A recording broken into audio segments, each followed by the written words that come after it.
Hola amigos, buenos días, ¿qué tal? ¿Cómo estamos? Bien. Bueno, pues nada, hoy vamos a comentar el artículo el 19, el 20, el 21 y el 22 de la Ley General Tributaria.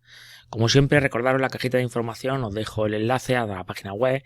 Y nada, pues en este nuevo año alguno de vosotros queréis sacaros las oposiciones, porque sepáis que aquí preparamos agentes técnicos e inspectores de Hacienda en nuestras tres modalidades: online, presencial y la modalidad flash.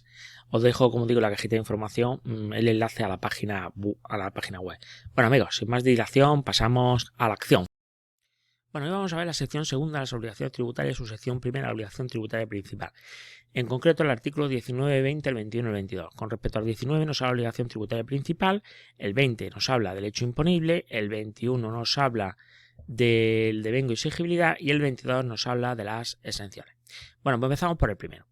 La obligación tributaria principal. La obligación tributaria principal tiene por objeto el pago de la cuota tributaria. O sea, es la cantidad a pagar en concepto de tributo. Por lo tanto, nace con la realización del hecho imponible. Y el deudor en esta obligación principal es el contribuyente. El contribuyente es el deudor de la obligación tributaria principal. Bueno, pues pasamos con el artículo 20, el hecho imponible. Dice el artículo 20, el hecho imponible. El hecho imponible es el presupuesto fijado por ley para configurar cada tributo, cuya realización origina el nacimiento de la obligación tributaria principal. Bueno, aquí en principio nos dice que el hecho imponible es el presupuesto fijado por ley. Aquí aparece el principio de reserva de leyes. Artículo 8, lo tenemos regulado en el artículo 8 de la Ley General Tributaria. Quiere decir que el hecho imponible tiene que estar regulado por ley. Para configurar cada tributo, si nos vamos al artículo 2, nosotros en su momento estudiamos que los tributos son las tasas, las contribuciones especiales y los impuestos, y cuya realización origina el nacimiento de la obligación tributaria. Evidentemente, el hecho derivado es el hecho derivado de su realización, el nacimiento de la obligación tributaria principal. Por otro lado, el punto 2 nos dice: la ley podrá completar la delimitación del hecho imponible mediante la mención de supuestos de no sujeción. O sea, si se realiza el hecho imponible, ¿vale?, es un supuesto de sujeción, distinto a la exención.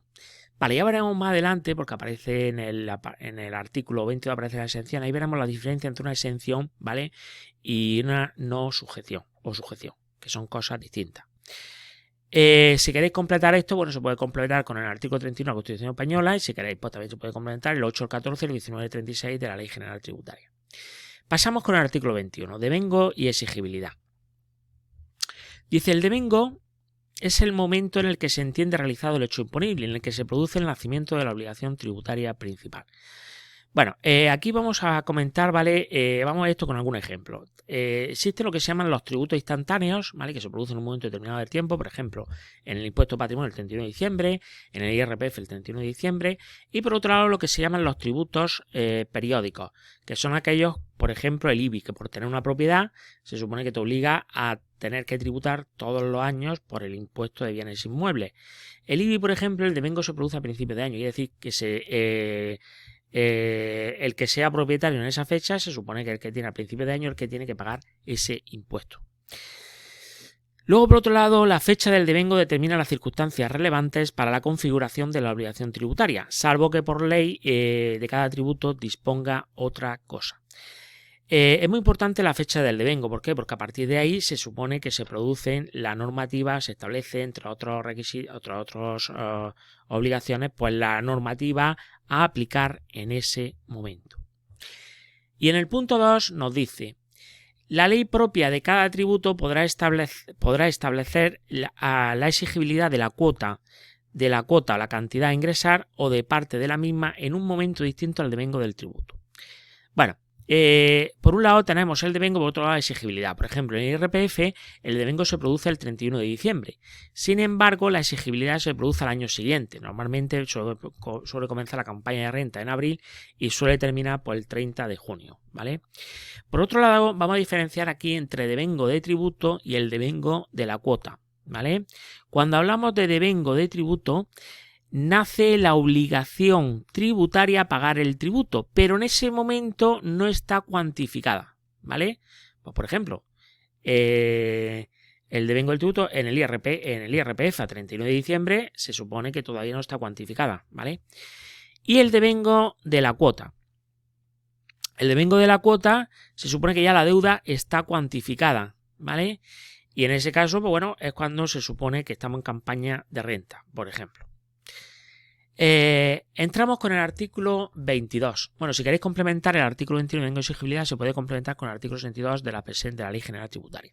Y ya por último, con esto terminamos hoy, el artículo 22 que nos habla de las exenciones. Vale, las exenciones son supuestos de exención aquellos en que, a pesar de realizarse el hecho imponible, la ley exime el cumplimiento de la obligación tributaria principal. Aquí lo que ocurre es lo siguiente: se supone que una norma evita el nacimiento de la obligación tributaria principal. Hay que diferenciar, por un lado, lo que es la exención de lo que es no sujeción. No sujeción no se establece por ley el nacimiento de la obligación tributaria. Sin embargo, la exención sí que se realiza el hecho imponible, pero una ley ordena la exención. Voy a poner un ejemplo. Por ejemplo, imaginaros que un padre le pasa a un hijo, le da un piso y no hay una contraprestación detrás. Bueno, pues según la ley del IRPF, al no haber contraprestación, se supone que no está sujeto al IRPF. Sin embargo, sí que está sujeto se produce el hecho imponible de la ley del impuesto de sucesiones y donaciones. Sería una donación. Y un ejemplo de exención, pues por ejemplo, es cuando se realiza el hecho imponible, pero la ley ordena la exención. Por ejemplo, el despido de un trabajador en una empresa. Imaginaos que despide un trabajador en otra empresa y le da una indemnización, ¿vale? Por los periodos de tiempo que ha estado ahí trabajando en la empresa. Pues se supone que eso en principio, ¿vale? Sería un rendimiento del trabajo a efecto del IRPF, porque se produce un hecho imponible. Pero sin embargo, la ley en el artículo 7 del IRPF, que es donde están las exenciones, te dice que este tipo de indemnizaciones no tienen que tributar. No entramos en los límites porque aparece por ahí unos límites y tal, pero bueno, es solamente que tengáis el ejemplo de la ley.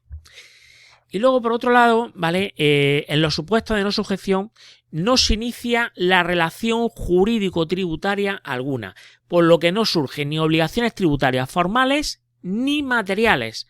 O sea, en los supuestos de no sujeción no se establece relación jurídico-tributaria, por lo tanto no nacen ni obligaciones tributarias formales ni las materiales. Sin embargo, en los supuestos de exención nace la relación jurídico-tributaria, si bien lo que no surge es la obligación tributaria principal, quiere decir el pago de la cuota. Pero sí que pueden surgir obligaciones tributarias formales, salvo que la norma de exención alcance también a las obligaciones formales. Pues por ejemplo, puede ser que tú a lo mejor recibas una renta, ¿vale? En el IRPF y a lo mejor no tienes que declarar renta, está exenta, pero no quiere decir que no tengas que presentar el impuesto, el modelo 100 del IRPF, que será una obligación formal, ¿vale? Por lo tanto, cuidado con la diferencia entre sujeción y exención, que son cosas distintas. Bueno, amigos, pues hasta aquí nuestro capítulo de hoy. Son artículos que son bastante cortos y la verdad es que tampoco es que sean muy complejos. Nada, pues espero haber aportado valor a todos y nos vemos en el próximo episodio. Chao, amigos.